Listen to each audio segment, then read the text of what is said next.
श्री शिवाय नमस्तुभयम। दोस्तों कि 8 मार्च 2026 यानी रविवार को पड़ रही है चैत्र महीने की कृष्ण पक्ष पंचमी तिथि।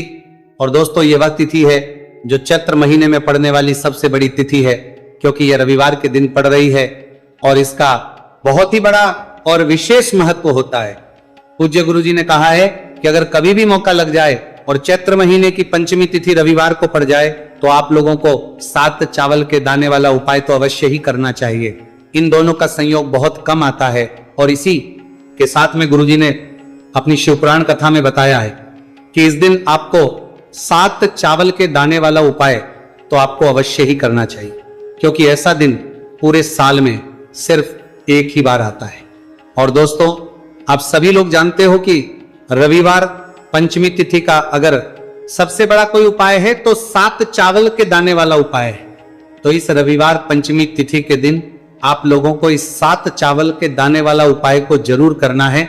बहुत सारे लोग होंगे जिन लोगों ने इस उपाय को ना किया हो, मतलब पूरा महीना निकल गया, उन्होंने किसी भी दिन इस 7 चावल के दाने वाला उपाय को ना किया हो। पर दोस्तों आपके पास एक आखिरी मौका बचा हुआ है जो कि 8 मार्च के दिन है। तो इस दिन आप लोगों को इस वाले उपाय को जरूर कर लेना है। भले ही आपने पूरे महीने भर इस उपाय को ना किया हो, पर अगर आपने इस चैत्र महीने के रविवार पंचमी तिथि के दिन अगर इस वाले उपाय को कर लिया तो आपको इस उपाय को करने का वह फल मिलेगा जिसकी आपने कभी कल्पना भी नहीं करी होगी। इसीलिए आप लोग इस वाले उपाय को एक बार जरूर कर लेना है, ताकि आप लोगों के हाथ से यह मौका ना जा सकता है ना सके और आपको इस उपाय को करने का फल मिल सके। दोस्तों यह उपाय पंडित जी ने अपनी अभी की ही श्री शिव महापुराण की कथा में बताया है, जिस उपाय को आज हम आपको बहुत अच्छे से समझाने वाले हैं। इस वीडियो को देखने के बाद इस उपाय को के लिए आपको कोई और वीडियो को देखने की जरूरत नहीं पड़ेगी। तो चलिए दोस्तों उपाय को शुरू करते हैं। देखिए यह इस चैत्र महीने के रविवार पंचमी तिथि के दिन ये इतना खास होता है, इतना महत्वपूर्ण होता है।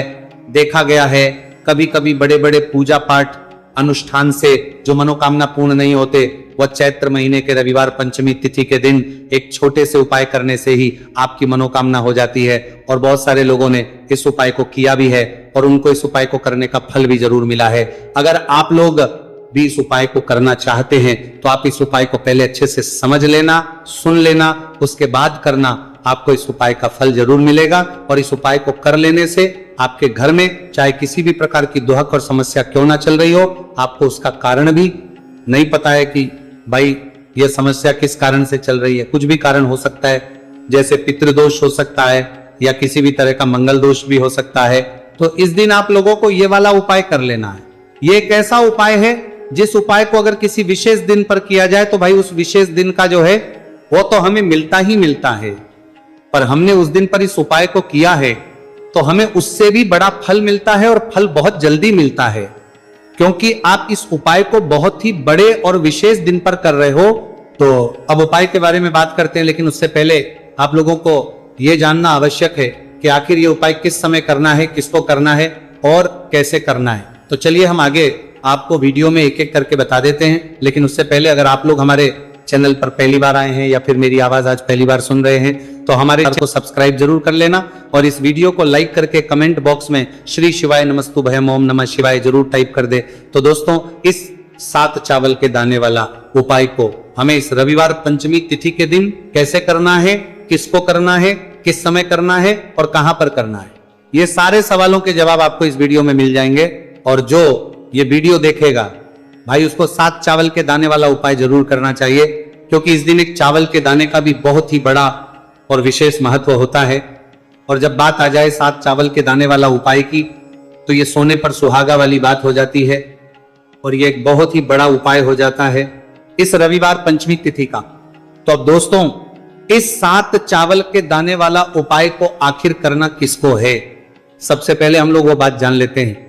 तो देखो घर की जो बड़ी माताएं बहनें होती हैं, उन माताओं बहनों में से कोई भी एक बड़ी माता बहन इस वाले उपाय को कर सकती है। और दोस्तों अगर आप चाहें तो अपने घर में से सभी सदस्यों को भी इस उपाय को सकते हैं। अगर किसी व्यक्ति की खुद की कोई मनोकामना है, खुद की कोई दुख और परेशानी है जो कि वह अपने लिए ही करना चाहता है, इस वाले उपाय को तो वह खुद अपने लिए भी कर सकता है। बाकी अगर कोई घर में से ऐसा है जो कि अपने पूरे घर परिवार की सुख और शांति के लिए ये वाला उपाय करना चाहता है तो भाई वो भी कर सकता है, उसमें भी कोई दिक्कत वाली बात नहीं है। कहने का मतलब यह है कि इस उपाय को हर एक सदस्य भी कर सकता है और पूरे घर परिवार के लिए घर की बड़ी माताओं बहनों में से कोई एक माता बहन भी कर सकती है। माताएं बहनें अगर घर में उपस्थित ना हो या वह ये वाला उपाय ना कर पा रही हो तो फिर घर का कोई बड़ा सदस्य भी इस 7 चावल के दाने वाला उपाय को कर सकता है, चाहे फिर वह पुरुष ही क्यों ना हो, उसमें कोई भी दिक्कत वाली बात नहीं है। अब दोस्तों जो अगला प्रश्न निकल कर आता है वो ये आता है इस उपाय को लेकर कि आखिर इस उपाय को हमें किस समय करना है, सुबह के समय करना है कि शाम के समय करना है। तो देखो इस वाले उपाय को आप लोग सुबह के समय भी कर सकते हो और शाम के समय प्रदोष काल में भी कर सकते हो।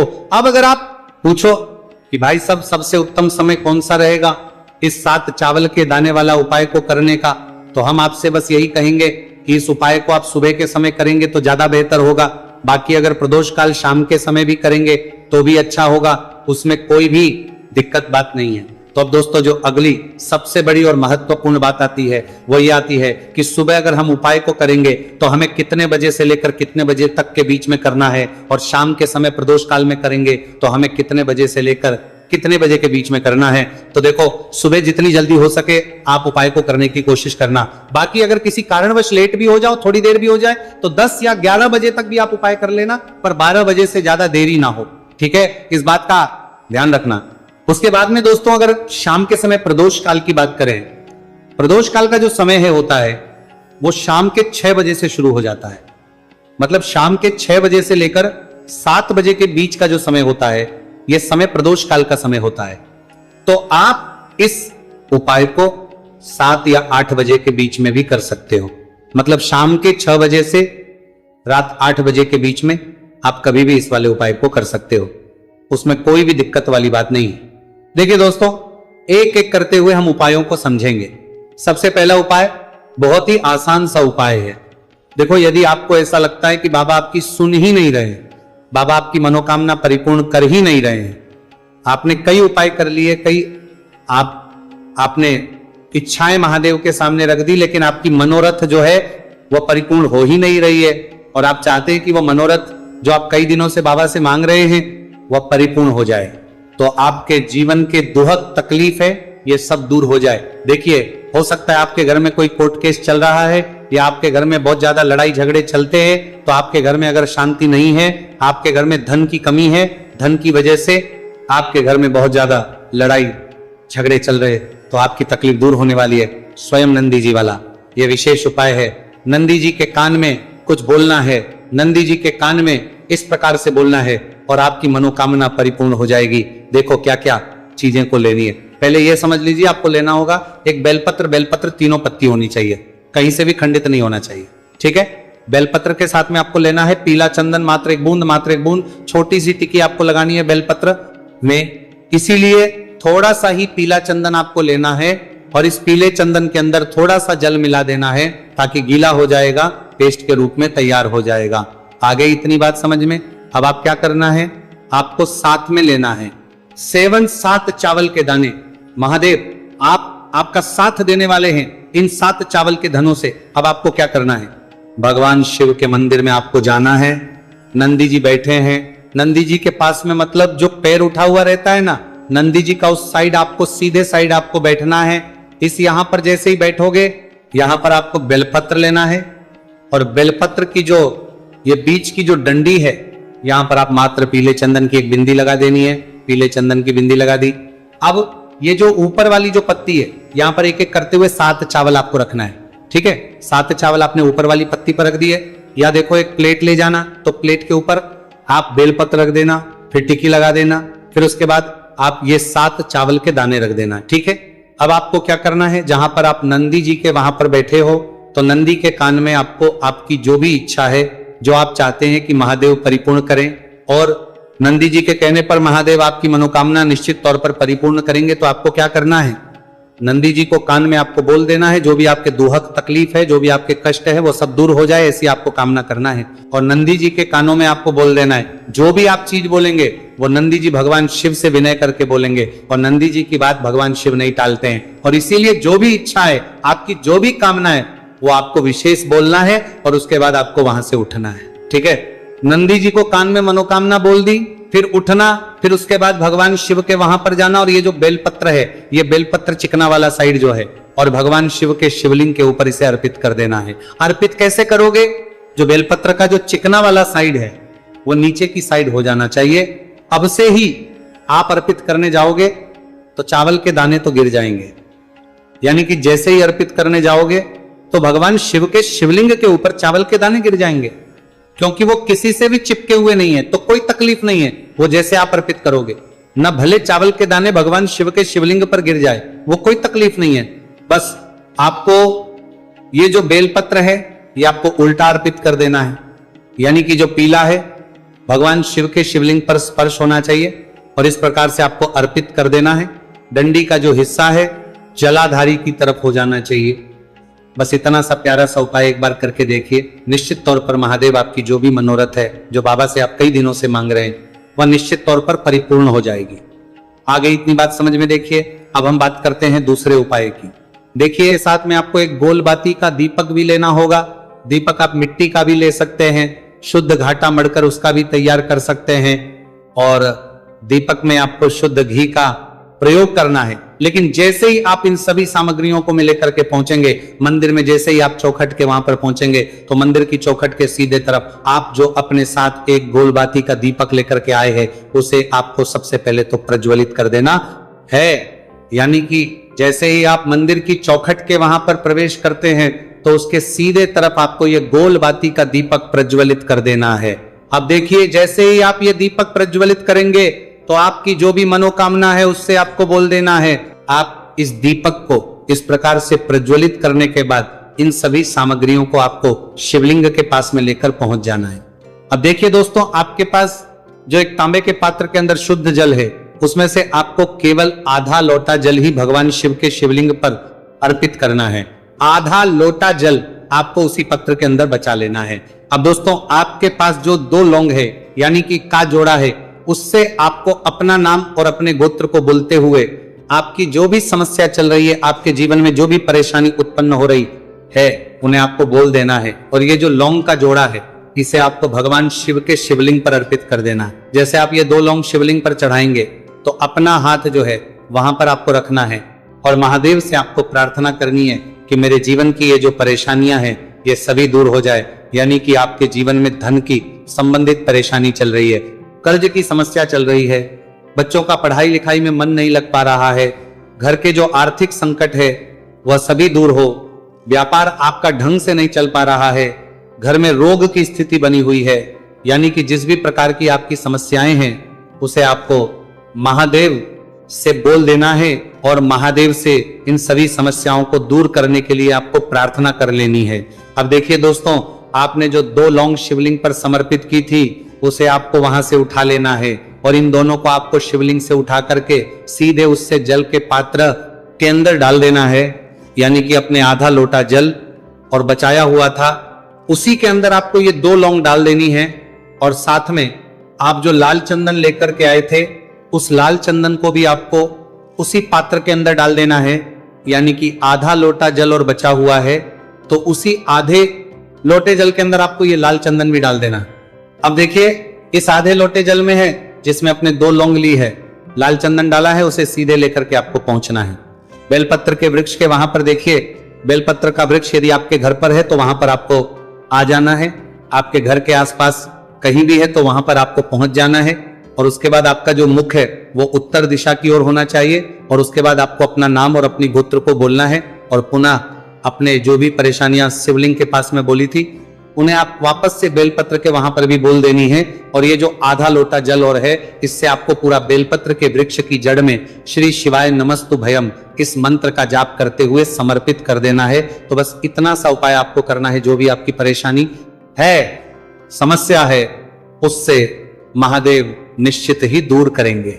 अब दोस्तों हम जान लेते हैं तीसरे चमत्कारी और विशेष उपाय के बारे में। देखिए ये उपाय बहुत ही है, क्योंकि इस उपाय से आपके जिम में तेज की वृद्धि होगी, यानी कि जीवन से जितना भी अंधकार ही वो सभी दूर करेंगे होगा। तो इस उपाय के लिए आपको मात्र एक गुड़ का टुकड़ा लेना है। गुड़ का टुकड़ा आपके जीवन में तेज की वृद्धि करता है और साथ ही साथ आपके जीवन से जो अंधकार है उसे दूर करता है। इसी के साथ में आपको एक चावल दाना यानी कि अक्षत का दाना लेना है। ये चावल का दाना आपके जीवन में सुख शांति को लेकर के आता है, आपके जीवन में धन की जितनी भी परेशानियां हैं उन्हें समाप्त करता है। इसी के साथ में आपको मात्र एक हरा मूंग लेना है। हरा मूंग जो है वो बुध ग्रह को प्रसन्न करता है। देखिए हरे मूंग का उपाय करने से बुध ग्रह मजबूत होता है और बुध ग्रह के मजबूत होने से बुद्धि, ज्ञान और विवेक की प्राप्ति होती है। तो ये तीनों ही सामग्री आपको एक एक लेनी है, यानी कि एक गुड़ का, एक चावल का दाना, एक हरा मूंग आपको लेना है। देखिए हरा मूंग का दाना और का जो दाना है वो आपको साबुत लेना है, खंडित नहीं होना चाहिए। और इसी के साथ में आपको मात्र एक तांबे के पात्र के अंदर अपने घर से शुद्ध जल ले लेना है। देखिए अब इन सभी सामग्रियों को लेकर के सीधे आपको पहुंच जाना है भगवान शिव के मंदिर में। आप ये उपाय सुबह से लेकर के शाम तक किसी भी समय कर सकते हैं, लेकिन रविवार के दिन ही आपको इस उपाय को करना है। तो सबसे पहले तो ये जो एक गुड़ का टुकड़ा है, एक चावल का दाना है और एक हरा मूंग का दाना है, उन तीनों को आपको उस जल के पात्र के अंदर डाल देना है। लेकिन यह जो उपाय है आपके जीवन की सारी परेशानियों को दूर करने के लिए होता है, लेकिन विशेष मनोकामना तीनों सामग्रियों से ही आपकी परिपूर्ण हो जाती है। देखिए यदि आपके जीवन तेज होगा तो सभी आपसे वार्तालाप करेंगे, सभी आपसे बात करेंगे और आपका जो मान सम्मान है वो बढ़ता है। और चावल का जो दाना है वो धन वृद्धि करता है, मन की शांति के लिए होता है। और हरा मूंग जो है वो बुद्धि, ज्ञान और विवेक की प्राप्ति के लिए होता है। अब देखिए ये जो एक पात्र है इसे आपको भगवान शिव के शिवलिंग पर धीरे धीरे अर्पित कर देना है। श्री शिवाय नमस्तु भयम इस मंत्र का जाप करते हुए और तुम रुकेश्वर महादेव का मन में स्मरण करते हुए। लेकिन तुम रुकेश्वर महादेव का स्मरण करने से यह जो उपाय है और अधिक प्रभावशाली हो जाता है। तो महादेव का स्मरण करते हुए यह उपाय करने से आपके जीवन में जो भी अशांति है वह सभी दूर हो जाएगी। तो इस प्रकार से आपको यह सुंदर सा उपाय कर लेना है। इसके बाद बात करते हैं तीसरे उपाय की।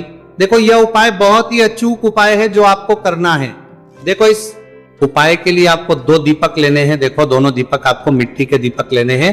उसके बाद आपको दोनों दीपक को प्रज्वलित करने के लिए आपको लंबी बाती लेनी है और ये दीपक घी और सरसों के तेल से दीपक प्रज्वलित करने हैं। ये सब लेने के बाद आपको लेना है एक कटोरी में कच्चा दूध थोड़ा सा लेना है। उसके बाद आपको लेना है एक लोटा जल। देखो गुरुजी ने इस उपाय के लिए बताया है कि ये उपाय आपको प्रदोष काल में करना है। कहते हैं कि बेलपत्र के वृक्ष में प्रदोष काल के समय में महादेव वास करते हैं। उस समय हम कोई भी उपाय करते हैं तो उसका फल हमें अवश्य मिलता है। देखो अब ये सब सामग्री लेकर आपको प्रदोष काल में चले हैं बेलपत्र के वृक्ष के। वहां पर देखो वहां पहुंच जाने के बाद आपको सबसे पहले बेलपत्र की जड़ में सबसे पहले वो दूध जो आप लाए हैं उसे समर्पित कर देना है। उसके बाद आपको जो एक लोटा जल जो आप लाए हैं वो आपको धीरे धीरे बेलपत्र की जड़ में समर्पित कर देना है। उसके बाद आप जो दीपक लाए हो दोनों दीपक को आपको बेलपत्र की जड़ बेलपत्र की तरफ मुंह करके बाती का आपको एक दीपक घी का और एक दीपक तेल का प्रज्वलित कर देना है। और आपकी जो भी मनोकामनाएं हैं वो महादेव को बोलना है। देखो ने कहा रविवार के दिन पर बेलपत्र की जड़ में दीपक प्रज्वलित कर देता है, महादेव उसकी सभी मनोकामना पूरी कर देते हैं। देखिए दोस्तों आज के इस वीडियो में हमने आपको रविवार के दिन किए जाने वाले 3 बहुत ही सुंदर से उपाय बताए हैं। जो भी आपके लिए उचित है, सरल है, उसे आप कर सकते हैं। यदि उपाय से जुड़ा किसी भी प्रकार का सवाल है तो कमेंट में पूछ लें। उपाय को करते समय आप किसी भी प्रकार की गलतियां ना करें। अगर आप